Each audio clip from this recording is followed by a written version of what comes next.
안녕하십니까. 우리뷰티TV의 석쌤입니다. 수술이라는 것은 평생 몇 번 경험하지 못하는 흔치 않은 일인데요. 특히 미용수술 같은 경우에는 다른 여타 수술에 비해서 세심한 관리가 필요한데요. 오늘은 눈밑지방 재배치 수술 후 관리를 어떻게 해야 될지에 대해서 정리해 드리겠습니다. 수술이 끝나고 나면 눈 아래쪽으로 갈색 테이프가 붙여져 있을 건데요. 이는 수술 후 출혈을 예방하고 붓기를 줄여주기 위한 도구입니다. 수술 후 3일이 지난 후 수술로 제거하시면 됩니다. 그리고 수술 후 3일째까지는 냉찜질이 필요한데요. 냉찜질이 왜 필요하냐면 혈관을 수축시켜서 출혈을 예방하고 붓기를 줄여주는 데 도움이 되기 때문입니다.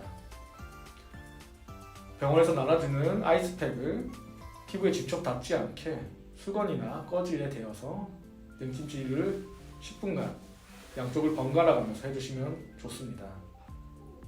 다만 냉찜질을 한다고 아이스팩을 꽁꽁 얼려서 찜질을 하시는 경우가 있는데 이럴 경우 수술 후 감각이 좀 떨어져 있는 수술 부위에 오히려 동상을 입을 수 있기 때문에 주의해 주셔야 합니다.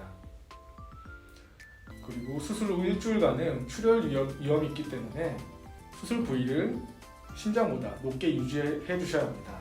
따라서 주무실 때는 상체를 조금 세우신다던가 베개를 여러 개 베어서 얼굴이 심장보다 높게 유지한 상태로 주무셔야 합니다. 또한 고개를 갑자기 숙인다던가 얼굴에 과한 힘이 들어가는 행동들은 삼가해 주셔야 합니다. 그리고 세수나 샤워는 눈밑지방 재배치 수술 자체가 겉으로 실밥이 있는 수술이 아니기 때문에 당일부터 씻는 게 가능합니다.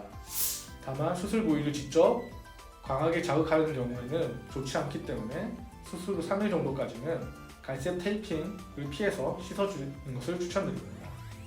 그리고 운동 같은 경우에는 걷는 것과 같은 가벼운 움직임은 수술 후 언제든지 해도 크게 상관없지만 혹시 모를 출혈 위험 때문에 일주일 정도는 피해 주시는 것이 좋고요. 뛴다던가 헬스를 한다던가 필라테스와 같은 조금 격한 운동은 수술 부위가 안정화되는 4주 이후에 하는 것을 추천드립니다. 그리고 술, 담배를 끊어주시는 게 중요한데요.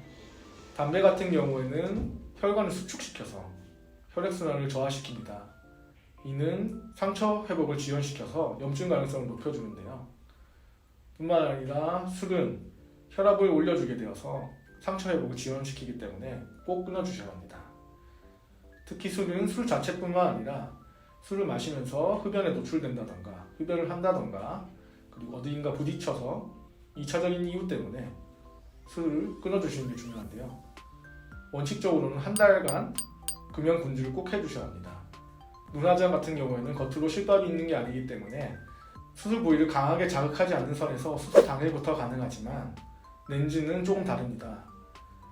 눈밑지방 재배치 같은 경우에는 눈 안쪽 결막을 통해서 절개를 하기 때문에 렌즈를 낄 경우에는 상처 부위 회복이 지연될 수 있기 때문에 최소 2주, 권장하는 건 4주 이후에 렌즈를 착용하는 것을 추천드립니다. 네, 지금까지 설명드렸던 이런 부분만 조금 조심해 주시면 눈밑지방 재배치 후 수술 관리에 대해서는 크게 걱정 안 하셔도 되겠습니다. 지금까지 우리뷰티TV의 석쌤이었습니다. 감사합니다.